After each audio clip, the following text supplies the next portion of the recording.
El presidente José Mujica reconoció haber designado en puestos estratégicos de las Fuerzas Armadas a militares cercanos al gobierno. Dijo que eso fue algo pensado. Hay que hacer política en todos lados, indicó Mujica durante una entrevista con el matutino La Diaria, publicada esta semana. Ese cuento de que las Fuerzas Armadas tienen que ser independientes, en ningún lado son independientes. O están para un lado o están para el otro. La única garantía que tenés frente a un golpe de Estado algún día es que haya oficiales que estén para el otro lado y soldados, dijo el presidente. Sobre este asunto ya se abrió también una polémica en el ambiente político uruguayo. ¿Qué dicen ustedes? A mí me parece muy mal que el presidente de la República esté pensando en politizar las Fuerzas Armadas. Por supuesto, las Fuerzas Armadas no son un ente abstracto fuera de la sociedad uruguaya. Los que integran la sociedad, las Fuerzas Armadas, evidentemente deben tener simpatías partidarias algunos y otros no, y tienen el ejercicio del voto, está muy bien. Ahora, desde el Estado, desde el presidente de la República, decir que lo que hay que hacer es tener Fuerzas Armadas leales, como dijo hace 6 meses su señora esposa y principalísima senadora del Movimiento de Participación Popular, me parece que es grave. Y estar pensando en un esquema de golpe de Estado también me parece una especie de delirio sesentista que está muy fuera de lo que cualquiera puede estar razonando en Uruguay desde hace mucho tiempo. Creo que no le hace bien al país de primera que se prometió este tipo de lógicas, porque son lógicas que en realidad no corresponden con un sentido republicano de gobierno. Yo creo que lo que Mujica dijo es lo que han hecho en los hechos todos los gobiernos que sabían manejar. Lo que pasa es que no se decía. Si uno analiza, por ejemplo, la relación entre Luis Valle y Sereñi, por decir algo, y la gestión que hicieron todos los gobernantes, digamos, habilidosos en el Uruguay, se manejaron siempre con el desplazamiento de aquellos altos oficiales que eran díscolos o peligrosos o potencialmente golpistas, los sacaban, los ponían en lugares donde no tuvieran mando de tropa y colocaban, y era un ajedrez complicado, lo hacían todos, los que supieron mantenerse y manejar el tema. Sé que dicho suena feo, pero es la verdad, así lo hacían. Grandes gobernantes blancos y colorados, ¿no? La historia del Uruguay se podría construir en un capítulo, en un libro aparte, sobre la relación entre el poder político, los partidos políticos y los militares. Y no me estoy volviendo a la historia del Uruguay en toda su etapa. Es más, es notorio que en el momento del quiebre institucional lo que hubo, efectivamente, es un quiebre entre los dirigentes políticos y las Fuerzas Armadas y los mandos militares, a pesar de que había gente que tenía, como es natural, digamos, absolutamente natural, tenía opiniones y posiciones políticas. Y después de la caída de la dictadura lo hubo también. Yo creo que ha habido un proceso paulatino donde yo la línea divisoria la pongo en otro lado de donde la pone Mujica.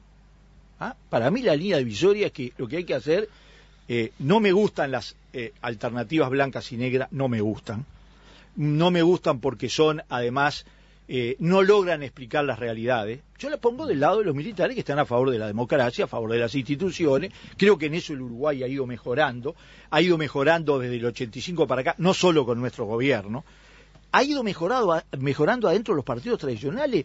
¿Y el Partido Comunista, te acuerdas? ¿No? Y ha ido mejorando adentro de la izquierda, iba a ir a eso, ¿no? Es decir, yo creo que todos hemos ido mejorando en ese sentido, apreciando. Entre otras cosas por aquello de que la madre uno la aprecia cuando la pierde, ¿no? Entonces, la verdad es que la caída, la dictadura representó un golpe muy duro. Ahora, quiero decir una cosa.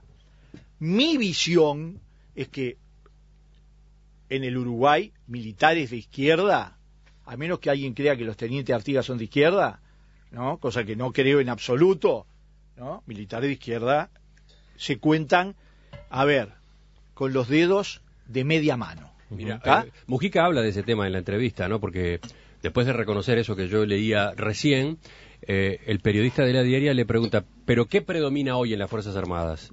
Y Mujica dice, predomina la derecha abiertamente. ¿Por qué la izquierda es tan tonta que, como tiene la herida de los derechos humanos de lo que pasó, no se preocupa? ¿Sabes cuál es la crítica que nos tendrían que estar haciendo? Que está lleno de gente de izquierda que entra a las Fuerzas Armadas. pero esa crítica no la hacen porque no va nadie. Es Y cierto. no va nadie porque los despreciamos. ¿Y sabés por qué los despreciamos? Porque no nos planteamos la cuestión del poder. Y no la planteamos porque ahí vemos cómo nos ha entrado el liberalismo adentro. El Poder Ejecutivo está constituido cuando tiene el Ministerio del Interior y el Ministerio de Defensa. Cuando tiene el garrote en la mano, ahí está constituido el Poder Ejecutivo, observa Mujica. A mí, que me perdone Mujica, pero hay una cosa que hay que tener clara. La izquierda no solo no va a las Fuerzas Armadas porque las heridas de la dictadura. El tema es que es la formación militar. Es lo que, primero, no es cierto que todo el poder dependa del fusil. Esa es una teoría de Mao. Sí, bastante trascendida. Es decir, si no hay legitimidad, no hay fusil. El poder en la Unión Soviética era total y se cayó. Exacto. Es decir, no se puede mantener, y cada vez menos, un régimen con el sistema de información, con la cosa. La idea de que el poder nace del fusil fue hace mucho rato. Es decir, si no hay cierta legitimidad, la prueba está, la dictadura uruguaya.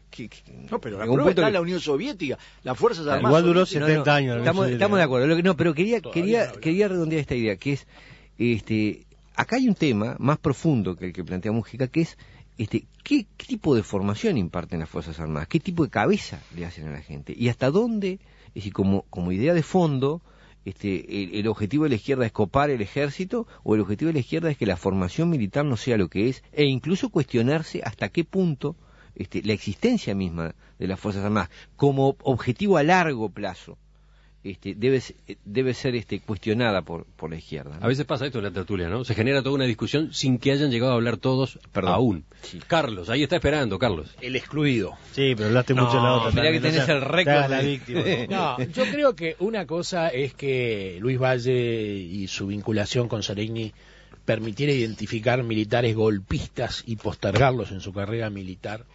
Y otra cosa es que se busque dentro de los comités político-partidarios para llenar los cargos de generales o comandantes y demás y demás. Yo no dudo que durante toda la historia, en la definición de los militares que llegan a altos cargos, se busca gente o se debería buscar gente, quizás alguien lo hizo mal, que preserve valores republicanos, democráticos, o sea, las Fuerzas Armadas es especialmente importante que tengan esa visión y esa realidad de las cosas. Ahora, lo que está planteando Mujica y planteó Topolansky en su momento son Fuerzas Armadas partidarias, de un color político, lo dice claramente. Precisamos militares del frente, tenemos que meter militares del frente. Eso forma todo parte. Viene porque le preguntan, el gobierno ha puesto en lugares estratégicos de las Fuerzas Armadas a militares cercanos al Ejecutivo. ¿Fue algo pensado? Y Mujica contesta, no, jabón, seguro. Hay que hacer política en todos lados. Claro, eso entonces, lo hace cualquier perdón. gobierno. Quiero terminar mi exposición. Entonces, lo que está claro es que acá lo que Mujica dice abiertamente es que él lo que está haciendo o lo que querría hacer con las Fuerzas Armadas es política partidaria. La misma que hace en el Mides, la misma que hace en el Ministerio de Transporte. Ahí después empezará si son del Partido Comunista o si son del Frente Liber Seregni o si son del MPP. O sea, él quiere convertir las Fuerzas Armadas en comité de bases. Y eso es lo que no es correcto, no es democrático y no es saludable. Y forma parte de la forma que tiene cierta izquierda de ver la sociedad, que la divide en blanco y negro, en buenos y en malos. Los malos son los otros y los buenos son los que están conmigo. Por otra parte, como bien decía Francisco, su referencia a evitar o apoyarse en caso de golpe de Estados supone una visión patológica de la realidad que hoy no debe ser el norte principal de la actuación de nadie. Ramírez tiene el problema de que razona algunas cosas bien y de repente derrapa, ¿no? Y se da contra la banquina y vuelta. Es decir, ¿quién dice en esa frase que quiere transformar el ejército, las Fuerzas Armadas en un comité? Primero, es desconocer el Uruguay, eso no lo lograría nadie en 100 años. A ver, de acá a 100 años eso no se logra en el Uruguay. Entonces, por favor. Pero más o menos, a ver. Es lo que querría, es lo que ¿Sabes querría. qué pasa? Los militares... Todos lo hicieron y no lo dijeron. Es lo que querría. Él tiene el defecto de decirlo. En la época nuestra pusimos varios que no eran colorados. Pero yo te quiero decir una cosa, la relación entre Luis Valle... Ustedes son un gobierno atípico. Si hay un partido que en la historia usó las Fuerzas Armadas contra los blancos, que ahora están todos hermanados, pero hay que recordar la historia, fue el Partido Colorado, y es así, y no lo puede desmentir nadie porque la historia es implacable en ese sentido. Veamos el futuro, sí, la realidad de hoy. Recordar que, por ejemplo, en el caso del gobierno de Luis Valle, el hombre de confianza en el ejército era el general Livia Sereñi, que era vallista. Sí, Es decir, lo demostró en el Pacto Clunaval, ¿no? Bueno, claro, pero vamos a hacer anacronismo. En aquel momento, Sereñi era un militar vallista. Nunca negó ser vallista. No, por eso, claro. Siempre lo era público y notorio. Y era el hombre de confianza, el hombre que asesoraba sobre los cambios. Y yo diría, estas son estas cosas difíciles de decir, pero estoy de acuerdo en que la línea tiene que ser asegurar que en los cargos de poder haya gente comprometida con el sistema democrático, me parece elemental. Cuando eso se perdió, cuando el Uruguay dejó de tener políticos capaces de asegurar niveles de confiabilidad en los militares, pasó lo que pasó. Es decir, yo creo que notoriamente el gobierno de Bordaberry perdió la chave, de hecho no podía ni poner el ministro, no le admitían ni poner el ministro. César Martínez no hubiera dado un golpe de Estado. Es genial César Martínez. Claro, no hubieran dado un golpe de Estado. Gravina, y ahí no es solo tampoco era un tipo golpista, y sin embargo los voltearon. Exacto.